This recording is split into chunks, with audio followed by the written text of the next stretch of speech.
দর্শক, ঈদ মোবারক। ঈদুল আজহা এসেছে ত্যাগের বার্তা নিয়ে। উৎসবের রং ছড়িয়ে পড়েছে চারপাশে, আর আমরাও ঈদের আনন্দটাকে আপনাদের সাথে ভাগাভাগি করতে চলে এসেছি যমুনার পর্দায়। সবাইকে আমন্ত্রণ জানাচ্ছি ঈদুল আজহার আমাদের বিশেষ আয়োজন Sandalina Eid 2026 powered by Typhoon fabric care অনুষ্ঠানে। পুরো আয়োজনে আপনাদের সাথে থাকছি আমি মৌসুমী আহমেদ লোপা। ঈদকে রঙিন করে তুলতে সিনেমা মুক্তির রেওয়াজ বহু পুরনো। এই ঈদেও মুক্তি পেয়েছে বেশ কয়েকটি সিনেমা। সেই উৎসবে মেতেছে বাংলা সিনেপ্রেমীরা। বনলতা সেন সিনেমায় মুগ্ধ হয়েছেন বাংলা সিনেপ্রেমীরা। আমার সাথে আছেন সেই সিনেমার দুজন গুণী অভিনয়শিল্পী, আছেন মাসুমা নাবিলা এবং সেই সাথে আছেন খায়রুল বাশার। তাদের সাথে গল্প হবে, আড্ডা হবে। আশা করছি আপনারা পুরো আয়োজনে আমাদের সাথেই থাকবেন। কেমন আছেন আপনারা? ঈদ মোবারক। ঈদ মোবারক। ভালো আছি, আপনি কেমন আছেন? আমিও আছি আলহামদুলিল্লাহ। আর আজকের দিনে তো আপনাদেরকে পেয়ে অবশ্যই আরো বেশি ভালো আছি। আর আপনাদের একটু এই ঈদের সময় ব্যস্ততা নিয়ে তো কথা বলবোই। বনলতা সেন নিয়ে কেমন যাচ্ছে দিন, ঈদের সময়টা? তো ঈদের ব্যস্ততা তো মানে এবারের ঈদে এটি ফিল্ম নিয়ে। আর ইউজুয়াল ব্যস্ততা তো থাকেই দিনের বেলা, যেহেতু কোরবানির ঈদ। সো ইউজুয়াল সবার বাসায় যাওয়া হয়ে থাকে, আমার বাসায় ব্যতিক্রম নয়। এরপর তো বিকেল সন্ধ্যা থেকে আমরা বেরিয়ে পড়েছি, হল ভিজিট করলাম, আপনাদের কাছে আসছি, বিভিন্ন শোতে যাচ্ছি, এভাবেই যাচ্ছে। অনেক ব্যস্ততা, কারণ মানে দর্শকদের ভালো লাগা মন্দ লাগা সেগুলো সামনাসামনি দেখা, এটা কিন্তু অনেকটা কি বলবো, মানে অধীর অপেক্ষায় আপনারা নিশ্চয়ই থাকছেন। আর এই বনলতা সেন নিয়ে আসলে দর্শকরাও অনেক দিন ধরেই ওয়েট করছে যে কবে আসবে, কারণ জীবনানন্দ দাশের কবিতা বনলতা সেন, সেটির উপর বেস করে একটা সিনেমা, পূর্ণদৈর্ঘ্য সিনেমা, এটা দেখার জন্য আসলে দর্শকরাও মুখিয়ে আছেন। নিশ্চয়ই তাদেরও অনেক ভালো লাগবে। বাশার, আপনার কাছে আসি। কোরবানি ঈদে তো ছেলেদের ব্যস্ততা অনেক বেশি থাকে। এই যে কোরবানি ঈদে যেটা হয় ছেলেদের গরু কাটাকাটি, ছাগল কাটাকাটি, এটা কি কখনো করা হয়েছে? হ্যাঁ, প্রতি ঈদেই আমার এই অভিজ্ঞতার ভিতর দিয়ে যায়। আমি থাকি, আমার কাজিনরা থাকে, তো আমরা কয়েকজন মিলে আসলে কাজটা করি সবসময়। ভালো লাগে করতে? আমার ভালো লাগে। আমার কোরবানি ঈদে মনে হয় যে এই কাজটা করতে পারলে মনে হয় যে ঈদটা ভালো কাটলো। না, আসলে আমরা মাঝে ফেসবুকে দেখছিলাম যে ঈদুল ফিতর হচ্ছে মেয়েদের ঈদ, আর মানে ঈদুল আজহা হচ্ছে ছেলেদের ঈদ। কারণ হচ্ছে যে ছেলেরা সারাদিন ব্যস্ত থাকে, যদিও এই সময় মেয়েদেরও ব্যস্ততা থাকে। তো এটা কোনোভাবেই ছেলে মেয়ে হলো না ব্যাপারটা। আস্তে আস্তে দেখছিলাম আর কি, সব ঈদেই মেয়েদের কষ্ট। সেটাই। কিন্তু ওই যে ঈদুল ফিতরে একেবারেই ছেলেরা তেমন কিছুই করে না, এই ঈদটাতে তাদের ব্যস্ততাটা একটু থাকে। এই জন্যই হয়তো মজা করে মানে বানিয়েছে ভিডিও।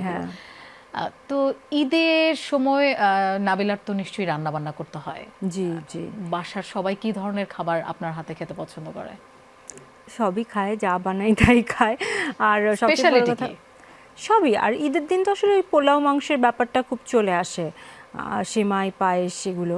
তবে সুইট ডিশের চেয়ে আমি হয়তো বাকি জিনিসগুলো বেশি ভালো পারি। সুইট ডিশ দু একটা আমি হয়তো একটু পুডিং বা পায়েস, এগুলো হয়তো, বা শাহি টুকরা, এগুলো একটু ভালো পারি। কিন্তু আমি নিজে মানে আসলে আমি রান্না করতেও ভালোবাসি, আমি নিজে খেতেও ভালোবাসি, এটা সত্যি কথা। তো যার কারণে দেখা যায় যে আমি খেতে খাওয়াতে ভালোবাসার কারণে রান্নাটা খুব মানে আনন্দ নিয়ে করি। আর ঈদের দিন তো পোলাও, কোরবানি যেহেতু গরুর মাংস, চিকেন, ভেজিটেবল, ফিশের, মানে সব কিছুই একটু একটু করে করার চেষ্টা করি। আর ঈদের দিনটা কোরবানির তো অফকোর্স মাংস, যখন আমার বাসার মতো আমার বর খুব এনজয় করে এই হাটে যাওয়া, গরু দেখা, দাম জিজ্ঞেস করা, হি এনজয়জ ইট আ লট।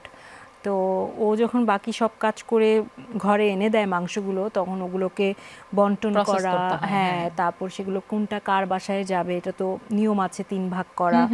তো এসব করে রান্না করে, তো ওই দিন আবার লাঞ্চটা একটু আমাদের দেরি হয়ে যায় স্বাভাবিকভাবেই। তো এই তো, but I enjoy the process of cooking and feeding, আমার খুব ভালো লাগে। হ্যাঁ, বাসার নাবিলা যেমন খেতে পছন্দ করে, রান্না করতেও পছন্দ করে। আর এখন তো আসলে রান্নাটা একটা আর্ট, ছেলে মেয়ে বলে কোনো তফাৎ নেই। ছেলেরাও দেখছি এখন খুব আর্ট হচ্ছে বড় একটা লাইফ স্কিল। হ্যাঁ, সত্যি, এটা সবার জানা থাকা জরুরি, নিজের জন্যই জরুরি। হ্যাঁ, রান্না করা হয়? এটা লাইফ স্কিল, বাট আমার ক্ষেত্রে এটা অনেক মানে আমার মনে হয় যে আর্ট আসলে।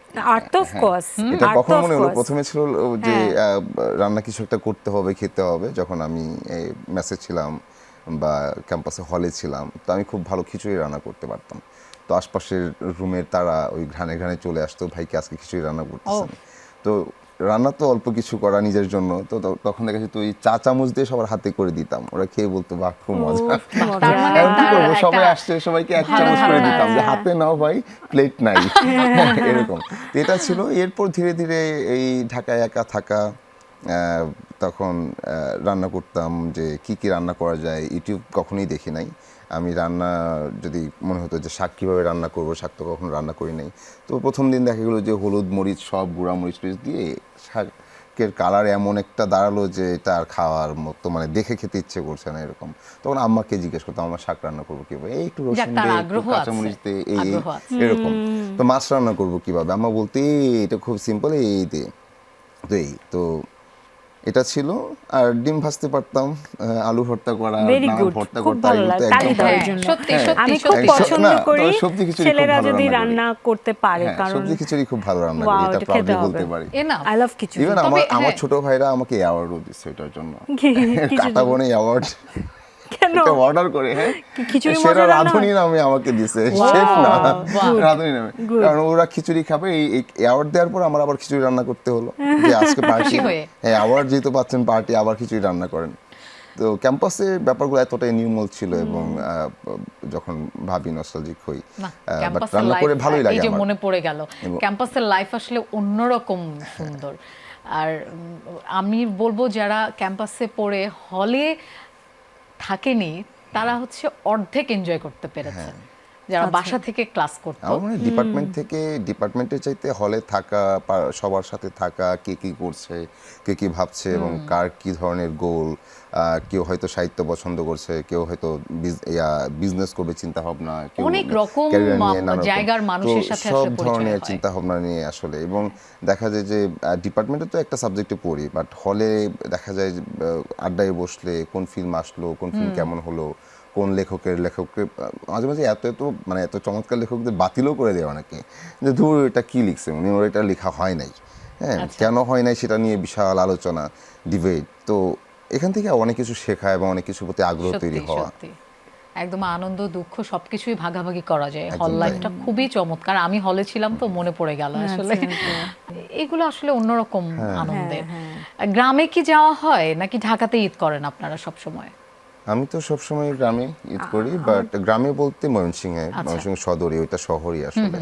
তো গ্রামে বলতে আমার কিশোরগঞ্জ, আমার জন্ম কিশোরগঞ্জ, গ্রামে যাওয়া হয় ঈদের পর আসলে যাওয়া হয় আমার, কারণ ফ্যামিলি সবাই ময়মনসিংহে। বাট এইবার হচ্ছে ফ্যামিলি সবাই ঢাকায়, আমরা ঢাকায় ঈদ করব।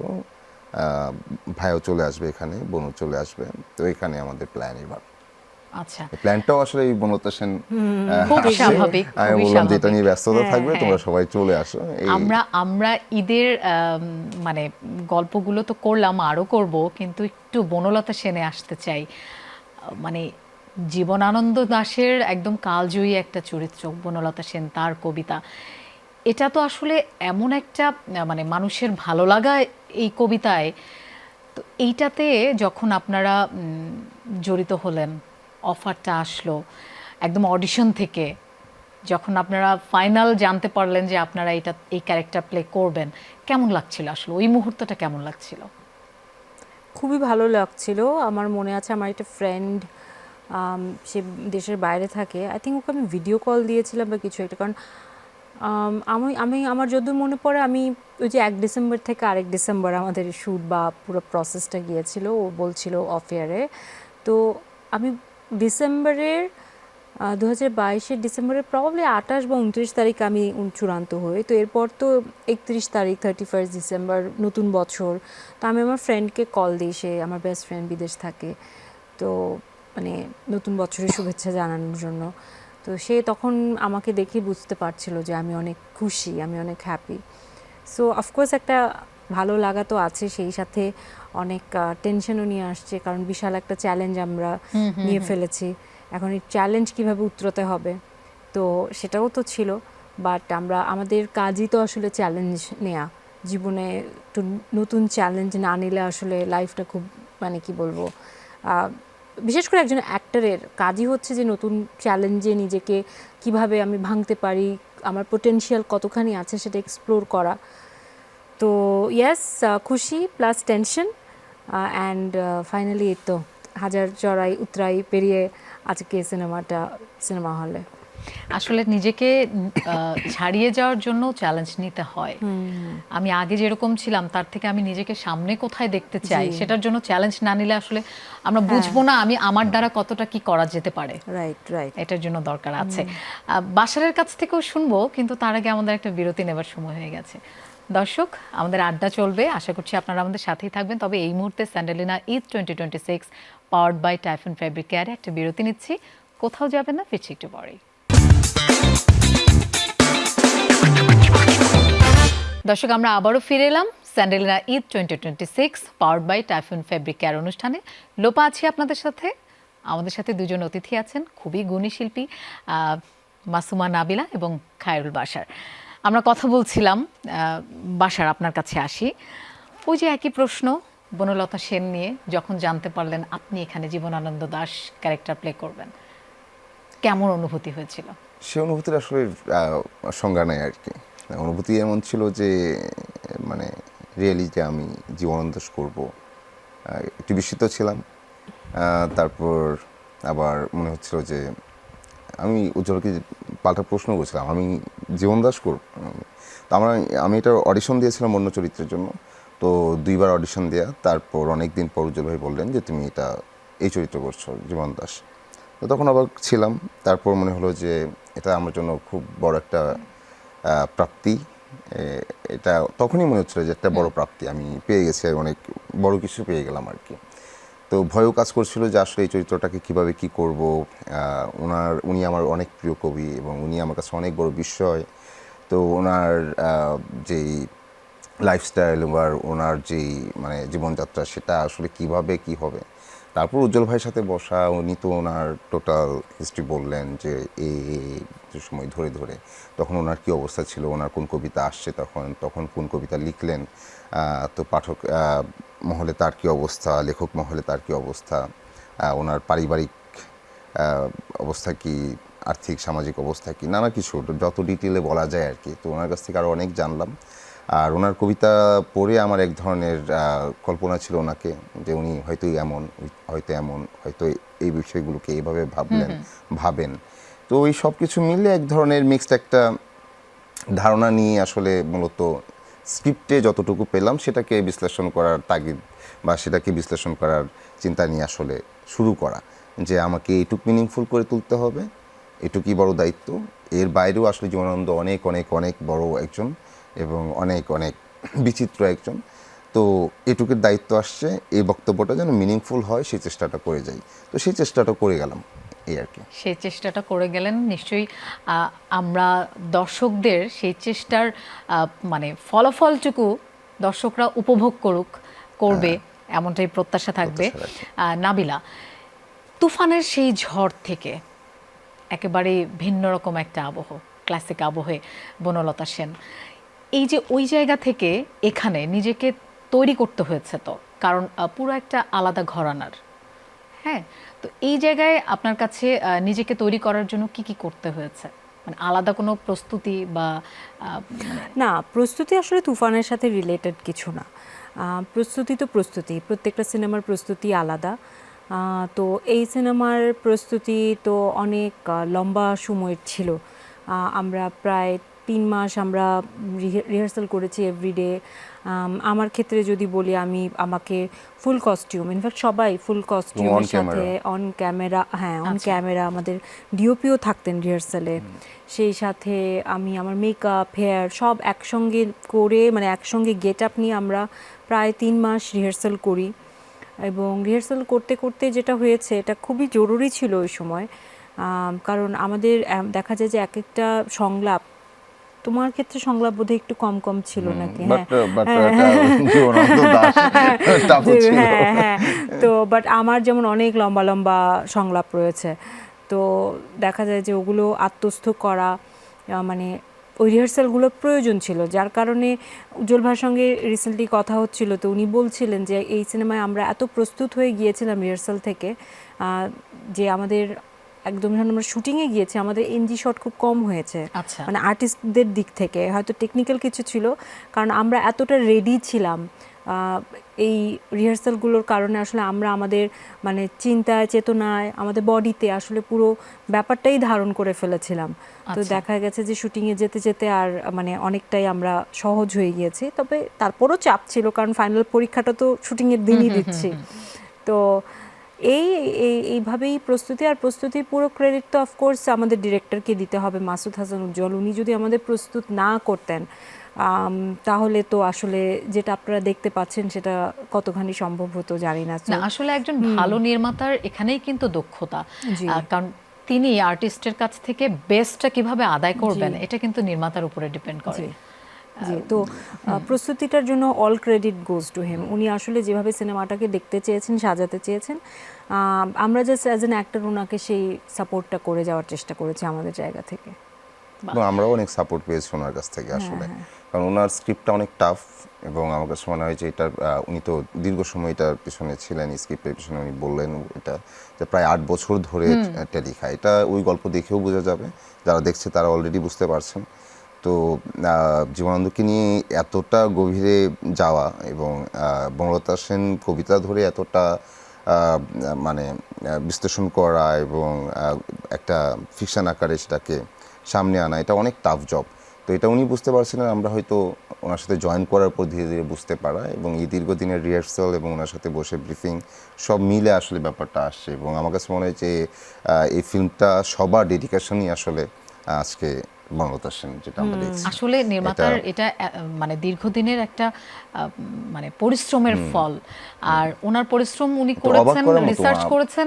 কারণ জীবনানন্দ দাশ এমন একটা মানুষ এবং তার এমন একটা কবিতা, আমার মনে হয় এমন কেউ নেই যে এই সম্পর্কে জানে না। আমার মনে হয় অনেক রাইটার আছেন, অনেক কবি আছেন যাদের দেখা যাচ্ছে অনেকেই জানে না বা কোনো কবিতা পড়েনি বা নামটাও হয়তো শোনেনি। অনেক বড় মানে অনেক নামকরা কবি আছেন, কিন্তু জীবনানন্দ দাশ একেবারে মানে আপামর মানুষের পছন্দের একজন। সো তার কাজ এই জন্য এত দীর্ঘ সময় তিনি নিয়েছেন।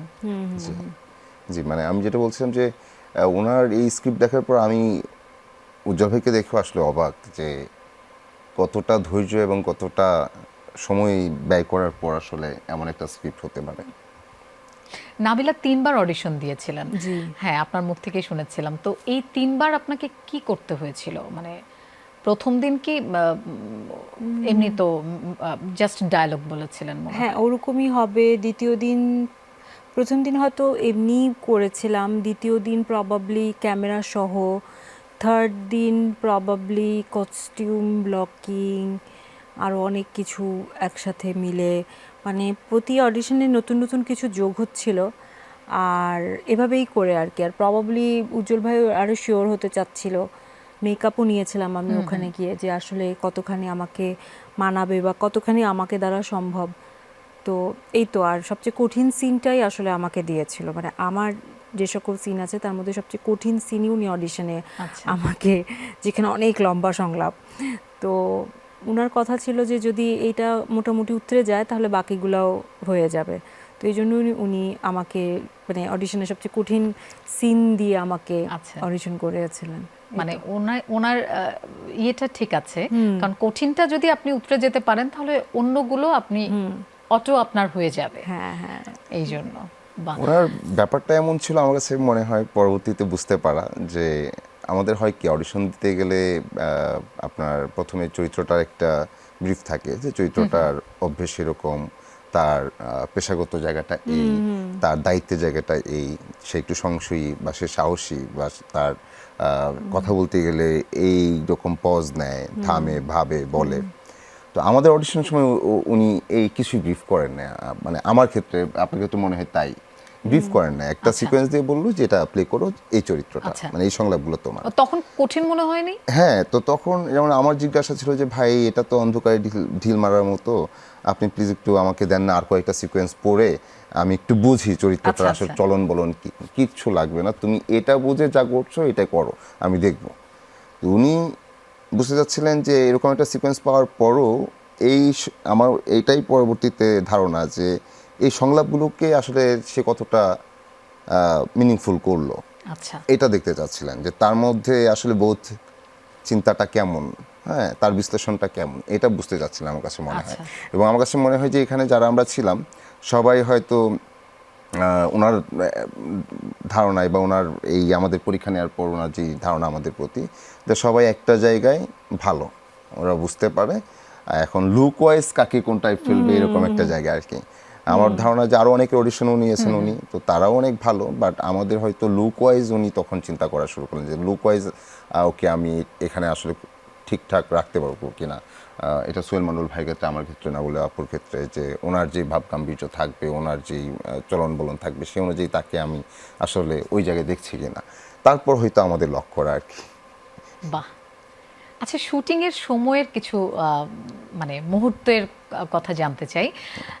মানে কোয়ার্টিস্ট হিসেবে কতটা দুজন দুজনকে সাপোর্ট পেয়েছেন দুজনের কাছ থেকে? হয় কি, বেশি গল্প করলে বা কথা বলে মানে সিরিয়াসনেসটা মুড থেকে চলে যায়, বের হয়ে মুখটা যাওয়ার। মুড থেকে বের আচ্ছা। হয়ে যাওয়ার একটা বিষয়। তো সবাই আমরা খুব কনসিয়াস ছিলাম যে আমার সত্যি কথা এটাই একটা জানার জন্য হ্যাঁ। প্রশ্ন করতাম আমি, সেটা অ্যানসার আগে পেয়ে কারণ গেলাম। হচ্ছে রিহার্সালটা আগে থেকে করা, হ্যাঁ, আমরা হ্যাঁ। লক আমরা কি করবো, সো সেটে আসলে এত কথা হ্যাঁ, বলার মানে প্রয়োজন সেটে হয় কোনো না। হাসাহাসি আড্ডা দেয়া এরকম সুযোগ কিচ্ছু ছিল না? হয়নি, কিচ্ছু হয়নি, সুযোগের ব্যাপার না, সুযোগ আমরা না, করি আমরা নাই। সেই সুযোগ থাকলে হয়তো নিতাম না আর কি। হ্যাঁ, মানে আচ্ছা। আমরা করিনি, কারণ ক্যারেক্টার থেকে যাতে বার হয়ে না হ্যাঁ, যাওয়া আমরা যায়। বেশ আসলে সিনসিয়ারিটি দেখিয়েছি যে আমরা খুব সিনসিয়ার ছিলাম, আমরা আমাদের ক্যারেক্টারে চাপও আছি। ছিল আসলে। চাপও ছিল একটা।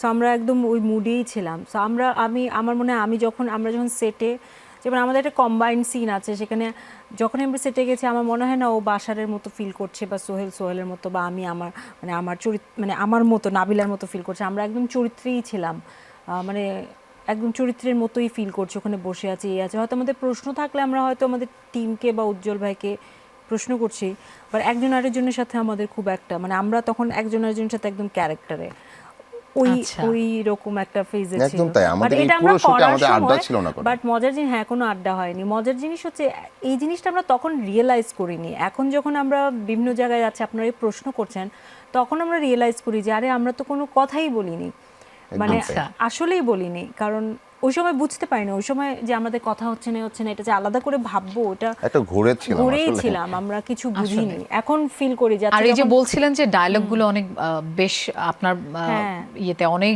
বড় বড় ছিল, সেগুলো আসলে মনে রেখে ওই ক্যারেক্টারের ভিতরে মানে থাকতে থাকতে হবে হলে তো, হ্যাঁ। হ্যাঁ, হ্যাঁ, হ্যাঁ। এটা কিন্তু বেশ চ্যালেঞ্জিং।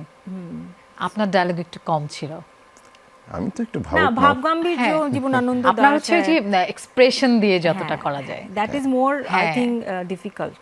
হ্যাঁ, আরো ছিল, কথা সব ছাড়া। মিলেমিশেই ছিল। এটা হয়তো ছিল, আর না বলি, খুবই ভালো সুযোগ আছে সিনেমা হলে গিয়ে দেখে আসার। এবং না, ডায়লগ তো অফকোর্স থাকবে, জীবনানন্দ দাশ তো অফকোর্স না, আমি কথা বলতে আপুকে ইনভাইট করতে যাচ্ছিলাম এখন। না, আপনি অবশ্যই আমি আজকে অবশ্যই ঈদের দিন দেখতে সময় যাবো। পান নাই, আগামীকাল না, দেখে Dialogue অবশ্যই আছে। যাব এবং দলবল নিয়েই দেখতে যাব। হ্যাঁ। এবং কথা হচ্ছিল মেকআপ রুমে আমার সহকর্মীদের সাথে যে বনলতা সেন দেখতে যেতে হবে। জি, অবশ্যই। আর আপনাদের টিজারটা দেখেছি, সত্যি দর্শক একেবারেই মন ভালো হয়ে গেছে। যারা দেখেননি অবশ্যই দেখতে যাবেন। আর যদি মনে হয় যে না একটু টিজারটা দেখি, আপনাদের টিজার দেখলেই ভালো লাগবে, আপনারা সবাই মিলে দেখতে যাবেন। তবে একটা বিরতি নেবার সময় হয়ে গেছে, আরও আড্ডা দেবো আপনাদের সাথে। দর্শক, এই মুহূর্তে Sandalina Eid 2026 powered by Typhoon fabric care অনুষ্ঠানে একটা বিরতি নিচ্ছি, ফিরছি একটু পরে, আমাদের সাথেই থাকুন।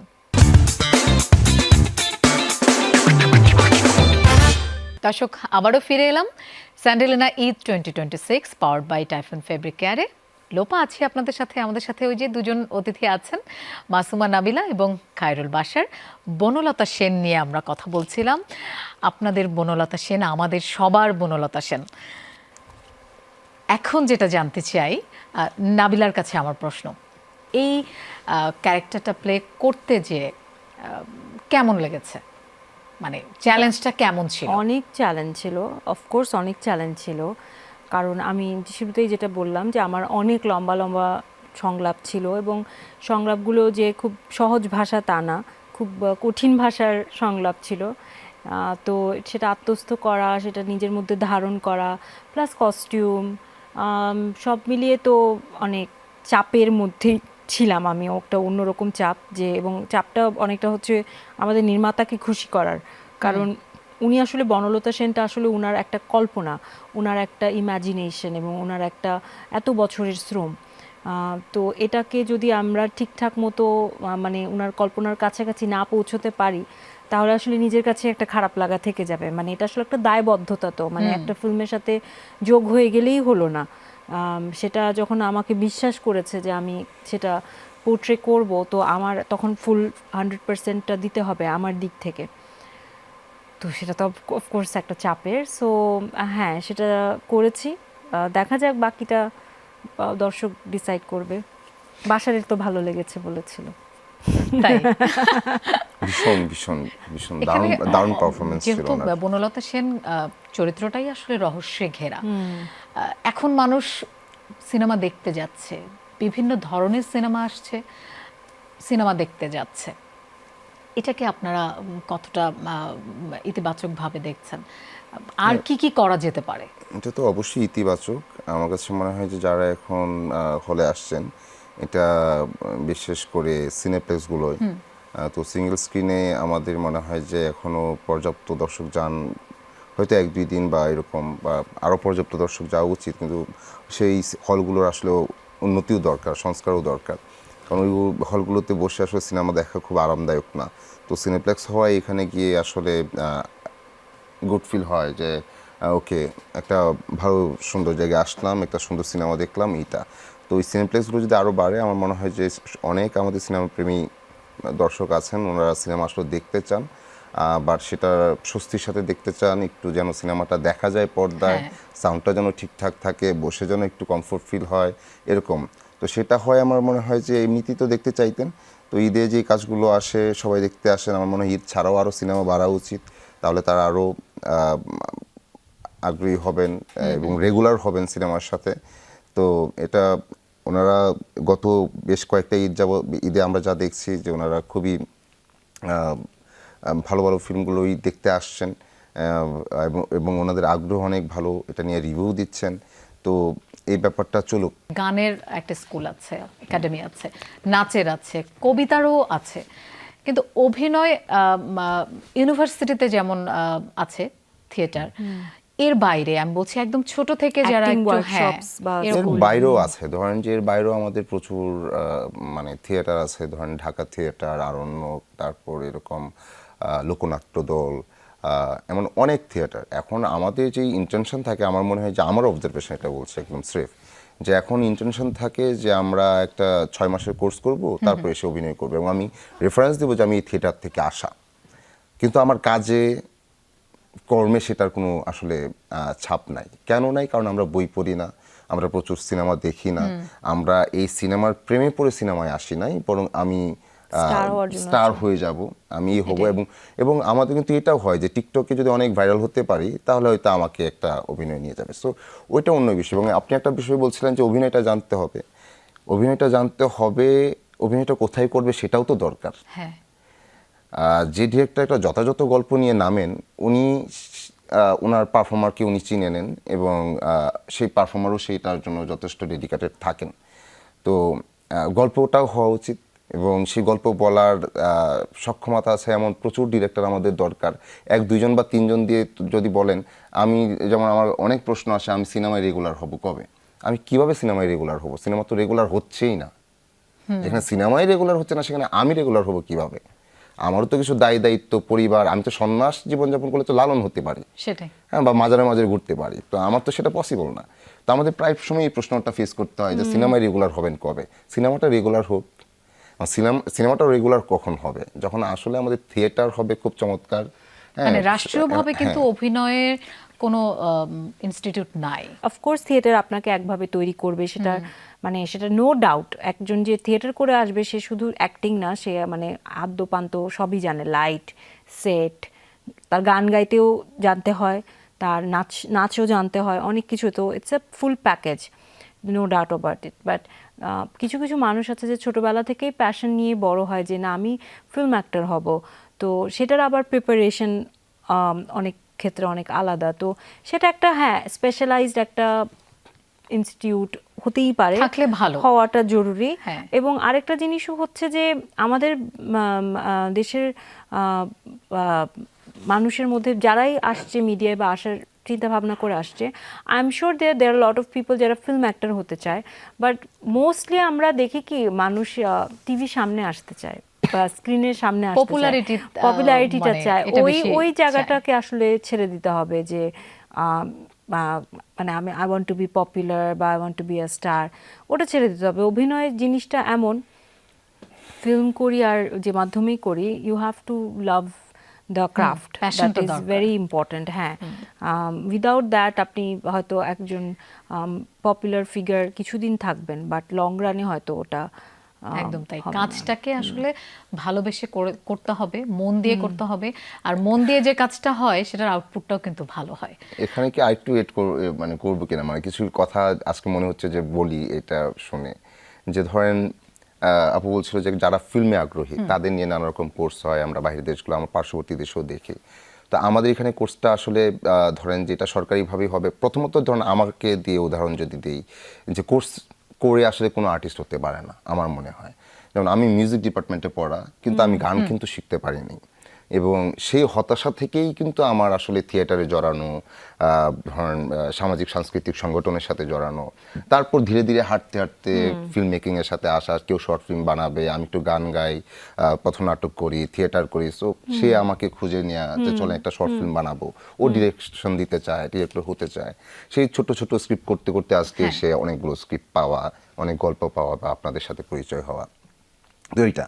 তো আমার কাছে মনে হয় কোর্স সিস্টেম এটা পসিবল, এটা কখন কে আর্টিস্ট হয়ে উঠবে এটা না, আসলে আমরা ওইটা জানি না। থাকলে যেটা হয় একটা নিয়মের মধ্যে শিখে আসা, ফিল্মে আর আপনার মধ্যে যেটা আছে ধরেন আপনার একদম প্যাশনটাই আছে হ্যাঁ, এখন সেই অ্যাক্টিং এর ব্যাপারটা উপরে, দিকেও যার কারণে আসছি। আপনি আপনার বেস্টটা কিন্তু আপনি নিজে থেকেই না, দিচ্ছেন। ও যেটা না, বলতে চাচ্ছে, আমি আমি যেটা বলতে যেটা চাচ্ছি- আমি আরো সিম্পলিফাই করে যদি আমি বলি, হ্যাঁ। আমি যেটা বুঝছি ওর কথা, ও যেটা বলতে চাচ্ছে যে কোর্স করলেই কেউ ফিল্ম অ্যাক্টর, একটা ফিল্ম মানে ফিল্ম Film অ্যাক্টরের actor জন্য বা একটা singer বা শিল্পী একটা হওয়া, ইনস্টিটিউট হলো, সেখানে আমি গিয়ে এনরোল করলাম, আমি একটা সার্টিফিকেট নিয়ে বের হয়ে আসলাম, মানেই না যে আমি গুড অ্যাক্টর। ও এটা বলার না, চেষ্টা না, করছে। ঠিক আরেকটা আছে। বিষয় বলার হ্যাঁ। চেষ্টা করছি, সেটা হচ্ছে যে যে যারা ফিল্মে আগ্রহী তাদের নিয়ে যে ওই ধরনের কোর্স হবে, সেই কোর্সগুলো কারা করাবে, যারা এখানকার, তো তারা ধরেন আমাদের সিনিয়ররা হতে পারে, কিন্তু আমাদের সীমাবদ্ধতা অনেক। কারণ আমাদের সিনিয়ররা চাইলেই 4-5 জন এক হতে পারেন না, এবং এক হয়ে একটা ইনস্টিটিউট খুলে সেই জায়গাতে যেতে পারবেন না, কারণ সীমাবদ্ধতা কোথায়, নানা রকম সীমাবদ্ধতা, ওনাদের ব্যস্ততা প্রচুর। আচ্ছা, আমরা আজকে মানে ঈদের সময় সীমাবদ্ধতার কথায় না যাই, আমরা একটু মানে ইতিবাচক কথা হ্যাঁ। যতটা পারা যায় ইতিবাচকের বলি। দিকে আসতে আর যাচ্ছিলাম। বনলতা সেন, আমরাও আমাদের একেবারে অনুষ্ঠানের শেষ প্রান্তে চলে এসেছি। বনলতা সেন মানে মানুষ কেন দেখবে, একটু ছোট করে, এবং বনলতা সেনকে নিয়ে যদি কিছু বলার থাকে আপনাদের দর্শকদের উদ্দেশ্যে। বনলতা সেন কেন দেখবে, কারণ বনলতা সেনকে দেখার আগ্রহ মানুষের অনেক অনেক দিনের, এবং সবার যারা কবিতা পছন্দ করেন, যারা জীবনানন্দ পড়েছেন, জীবনানন্দকে চেনেন, অন্তত জীবনানন্দের কবিতা না পড়লেও উনি জানেন যে নাটোরের বনলতা সেন, তো ওনাকে দেখতে আসবেন।